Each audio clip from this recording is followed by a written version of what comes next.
كان يا مكان في أيام حلوة زمان، ياسين كان قاعد بياخد البريك بتاعه بياكل سندوتشاته، وفجأة سمع صوت شوية أولاد كده بيتريقوا على ولد اسمه حسام لسه جاي المدرسة جديد. ايه يا ضعيف ده؟ ايه شنطة الأطفال اللي انت شايلها دي؟ انت أكيد ما بتعرفش تلعب كورة زي الرجالة. وجمل كتير زي كده، جمل تضايق. ياسين ما استحملش وقام قال بصوت عالي: استنوا شوية يا جماعة، ايه اللي بتعملوه ده؟ اللي انتوا بتعملوه ده كده غلط. رد ولد من الأولاد المجرمين اللي بيتنمروا: احنا بنهزر يا ياسين، ما تقلقش، اقعد بس خلينا نشوف الولد ده، ما تكبرش الموضوع.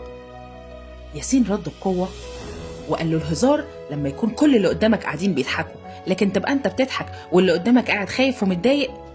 حسام لسه جديد معانا في المدرسة، خلينا نتصاحب عليه بدل ما بنضايقه. الولاد كلهم اتكسفوا وسكتوا كده وقعدوا يفكروا في كلام ياسين.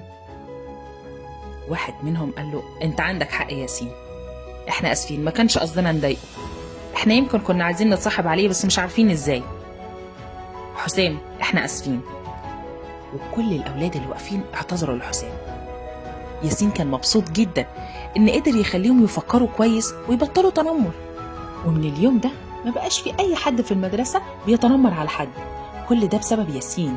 ياسين الشجاع بجد، اللي عارف ان الشجاعة مش ان انا ابقى قوي جسمانيا كده وجسمي كبير، لا، الشجاعة ان انا اعرف اساعد ودافع اللي محتاج مساعدة. توتة توتة فرغت الحدوتة، حلاوة ولا ملتوتة؟